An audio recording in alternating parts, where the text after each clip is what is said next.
अस्सलाम वालेकुम, welcome back to my channel another new vlog. मैंने बहुत अरसे बाद एक वीडियो अपलोड किया है और ये रहा मेरे बेटे का स्कूल का पहला दिन और मैं खारा सेमिया बना कर दे रही थी। बहुत अरसे बाद मैंने मेरे बेटे का टिफ़िन पैक किया है और हमें बहुत लेट हो रही थी और ज़ैनब यहाँ पर तैयार हो रही थी। लंच रेडी हो चुका है, लंच बॉक्स। और ज़ैनब का ये लुक कैसा लगा आप लोगों को मुझे कमेंट बॉक्स में ज़रूर से बताइएगा। ये देखें, घूम घूम कर ये बता रही थी इसका लुक। मैंने कहा कि मुझे कैप्चर करना है, तो इसको थोड़ा सा शौक़ है मेकअप वेकअप करने का और यहाँ पर लेट हो चुका है। हम आ गए थे जल्दी जल्दी से चप्पल पहनने के लिए और यहाँ पर देखिए इन दोनों का, इसका भाई को चप्पल झटक रहा था तो ये मोहतरमा चप्पल पहन चुकी थी, उसके बाद उसको देखकर ये कर रही है। ये देखिए कॉपी पेस्ट सिबलिंग्स इसको कहते हैं। विदाउट डीएनए से पता चलता है कि ये मेरे ही बच्चे हैं। मजाक कर रही हूँ यार। ये देखें इस लड़की का, ये चुलबुली ज़ैनब है। जहाँ देखो इसकी मस्ती शुरू हो जाती है और इसके भाई को ये बिल्कुल भी पसंद नहीं है।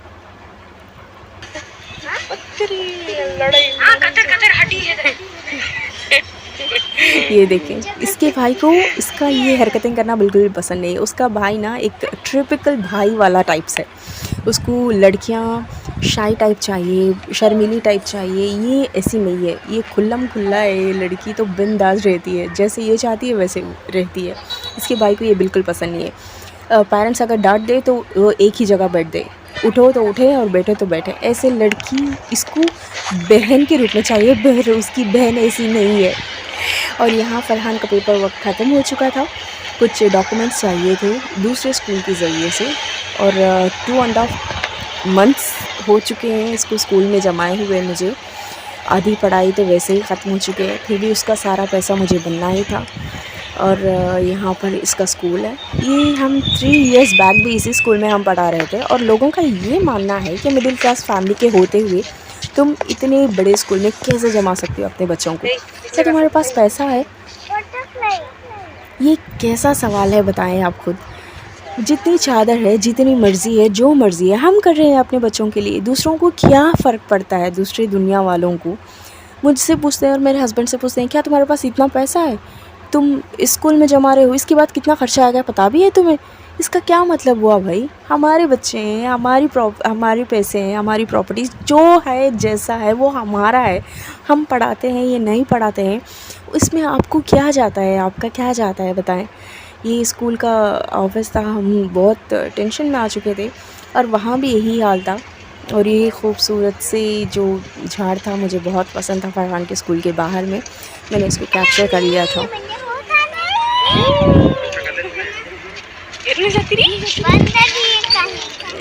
इसकी फिर से थोड़ी सी शरारतें शुरू हो गई। इसको आइसक्रीम चाहिए थे तो इस डब्बा इसको लेके आए थे छोटे से रेस्टोरेंट में। मुझे स्पाइसी बहुत पसंद है, मीठा बहुत ज़्यादा पसंद नहीं है, थोड़ा सा ही खाती हूँ। मुझे मीठा जो है वो जहर लगता है, मुझे स्पाइसी चीज़ें बहुत पसंद है।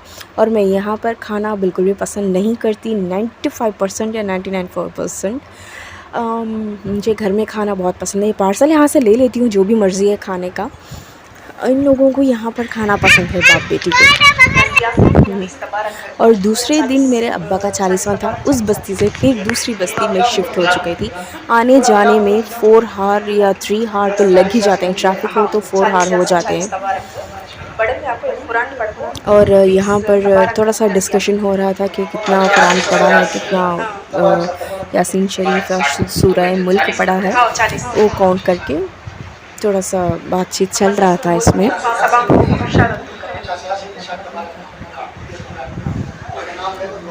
और यहाँ पर अब्बा का 40वां फातिहा ख़त्म हो चुका था, आज 40वां फातिहा। इसमें भी मेरे रिश्तेदारों को थोड़ी सी अनबन है, मतलब कि मैंने उन लोगों को दावत नहीं दी।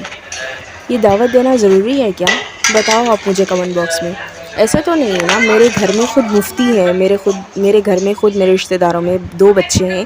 अल्हम्दुलिल्लाह से उन दोनों ने हाफिज़ुल कुरान कंप्लीट कर चुका है। एक बच्चा तो मुफ्ती है उसमें। और मैंने उनसे पूछा था, उन्होंने कहा कि जो आप कुरान पढ़ के तिलावत करती है वही उन तक पहुंचता है। आप गरीबों में बांटती हैं वही उन तक पहुंचता है। इसका ये ज़रूरी नहीं कि आपको रिश्तेदारों को खाना खिलाना ही है। ये देखिए फिर दूसरे दिन अगले दिन हम आ चुके हैं दूसरी बस्ती, क्योंकि मेरा बेटा स्कूल 2 दिन हो चुका था गए हुए, क्योंकि अब्बा का फातिहा तो मैं, मेरे बच्ची और मेरे शौहर आ चुके थे। फिर अगले दिन मेरे बेटे को लेकर स्कूल छोड़ दिया हम लोगों ने, और यहाँ हम लोग फ़िश मार्केट आए थे। छोटा सा फ़िश शॉप था, फ़िश लेने के लिए आए थे। ज़ैनब को चाहिए था और मेरे बेटा भी स्पाइसी चीज़ों का बहुत शौकीन है। मैं और मेरा बेटा एक टाइप के हैं, हम दोनों को स्पाइसी फ़ूड बहुत पसंद है। मीठा हम दोनों को ज़हर लगता है, कतई ज़हर, पर खा लेते हैं कभी कभार जब मन करता है तो। और यहाँ पर आ चुके हैं फ़िश मार्केट में हम फ़िश लेने के लिए। बहुत अरसे बाद इस मार्केट पे आए हैं। लाइफ इतना गुल खिलाती है ना कि आपको समझ नहीं आता, आप डिसीजन सही से नहीं ले सकते। मेरे लाइफ में ऐसा ही हुआ है, क्योंकि मैं अब्बा अकेले थे, मैं ना मेरे कोई भाई बहन है, इसलिए मेरा फ़र्ज़ था कि मैं अब्बा को देखूं। और मेरे शौहर ये कह रहे थे कि तुम अगर वहाँ पर चली जाओगी तो यहाँ कौन देखेगा। यहाँ पर मेरे अब्बा को मेरे हस्बैंड के घर पर लाना उनको पसंद नहीं है, और मेरे हस्बैंड को वहाँ आकर रहना उनको पसंद नहीं है। अब मैं करूँ तो क्या करूँ। इस दलदल में फंस कर मुझे 3 साल हो चुके थे। मैं इतनी पिस रही थी कि अल्लाह जाने कैसी ज़िंदगी थी। जहन्नुम जहन्नुम देखा था मैंने, खुदा की कसम 3 साल मैंने जहन्नुम भरी ज़िंदगी देखी थी। वहाँ से अब्बा के घर से मुझे सफोकेशन हो रहा था, तो मैं दूसरे घर शिफ्ट हो गई, और वहाँ पर मेरे शौहर मुझे और मेरी बेटी को छोड़कर वो बस्ती में आ चुके थे, क्योंकि उनका काम वहाँ था और मेरा बेटा यहाँ पर पढ़ रहा था।